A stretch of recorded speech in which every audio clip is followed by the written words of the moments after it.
There is only one substantive political question: should the people rule, or should the rich rule? The modern world has answered wrongly.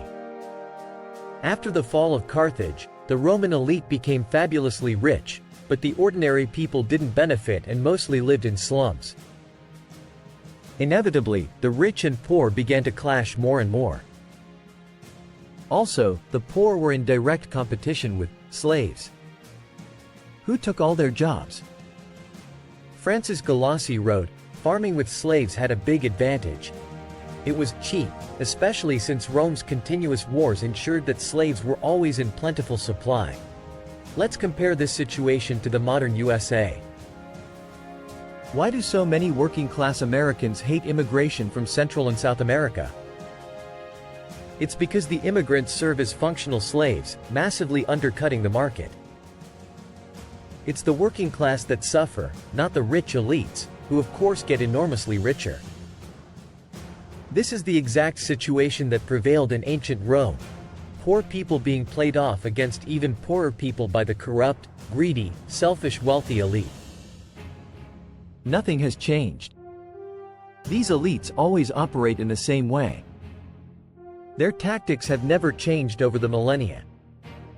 Immigrants in today's world serve the same function as slaves in the ancient world because they are willing to work for much lower wages, and so they will be employed at the expense of the indigenous working class, exactly as happened in ancient Rome. Galassi wrote, "The result was that the rapidly expanding lands of the very rich yielded grain, fruit, vegetables, wine, oil, and meat, in direct competition with what small farmers could bring to the market. One after the other, the small farmers fell into debt, eventually went under, sold their farms for a few coins, and moved to the cities.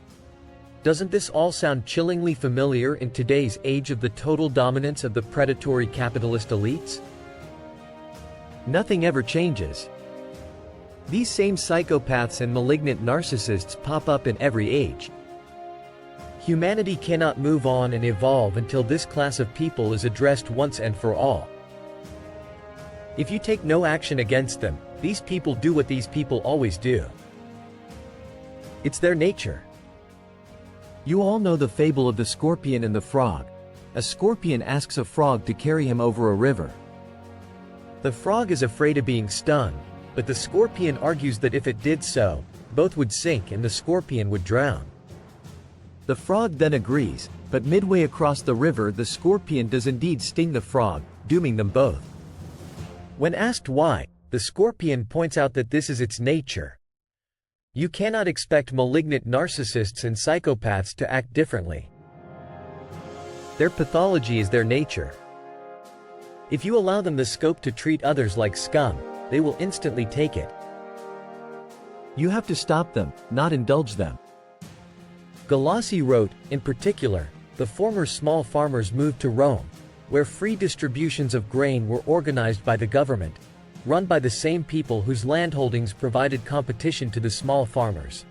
So, this is how the game works. Replace the cheap labor with even cheaper labor, slaves, bankrupt the cheap labor, and then create a welfare state to hand out free food to the cheap labor who can no longer sustain themselves. Then, to occupy the time of the cheap labor who no longer have actual jobs, give them circuses. Give them the arena. And thus we arrive at bread and circuses, the centerpiece of Roman policy for centuries. Nothing has changed today. Nothing. All of these same forces are in play today. In fact, the bread and circuses empire is bigger than it has ever been. The number one policy of the current super-rich elite is to give the masses junk food, and keep them endlessly distracted, and entertained to death. Galassi wrote, also, in Rome, some kind of menial job could always be found, and some rich man was always willing to drop a few coins into your hand in return for running an errand. Or voting for him. Because, you see, Rome was a democracy, and public offices could only be filled by free and fair elections. The free men of Rome were basically minimum wage odd jobs men, or the lackeys of the rich, doing every little task the elite wanted done. Life revolved around serving the rich and feeding off the crumbs from their high tables. Bribery was rife. The voters were literally paid a few coins to cast their public vote for the candidate the rich were promoting, usually ensuring that only pro-rich candidates ever got elected. Look at today's USA. You can't get near political power without vast corporate donors funding you, in which case you are now their creature, doing their bidding. Any government that actually believed in democracy would make lobbying and corporate donations illegal. You can never see that happening, can you? The rich don't want a free, unrigged system. They only want a system they can game, where the people never have any real say and can never change anything. Democracy has to be of the order of illusion. People power must never be made real, because how could that possibly benefit the rich elites who run the world in their own interests? Galassi wrote, the same thing happened to small artisans, who had sold their goods, shoes, farm tools, cloth, earthenware, metalwork, to the farmers. Their customers moved away, and any who were left would supply their needs from the wares manufactured by slave labor. Like the farmers before them, artisans eventually shut up shop and moved to Rome. All roads lead to Rome, for the unemployed. How can you run an economy fair to all when the super rich are always searching for the latest equivalents of slaves? The American super rich elite outsourced countless jobs and production facilities to China and Korea. They brought in countless immigrants from the other side of the southern border, and became fabulously wealthy in the process, and gave vast political donations to Congress, as they lobbied the senators and representatives relentlessly and paid for their campaigns. They imported cut-price goods from cheap parts of the world. They literally destroyed the internal American economy and jobs for ordinary American men and women. Many Americans working for companies such as Amazon have to endure slave labor conditions for paltry wages and need government assistance. But, hey, Jeff Bezos is worth hundreds of billions of dollars, so predatory capitalism is working just fine. It is serving its exact purpose, to make the rich even more obscenely rich. The reason we write about ancient Rome is because it uncannily mirrors the modern world, with one exception. Many members of the Roman elite were actually talented, being brilliant generals, organizers, administrators, and innovators.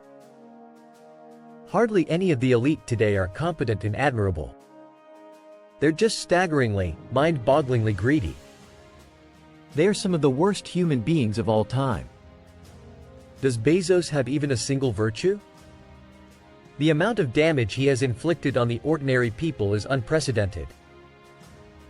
AI is the latest generation of slave labor. In due course, this will put most people out of work since most people do routine work, the rules of which can easily be trained into AIs. Slavery ended proper jobs for the ancient Romans. If slaves did all the basic jobs, what could normal people do? When AI does all the basic jobs, what will normal people do? The super rich got fabulously wealthy on the back of slavery. The ordinary people did not. The super rich will get fabulously rich on the back of AI. There can be no other outcome. Know your history. AI will be no boon for ordinary people, just as slavery wasn't.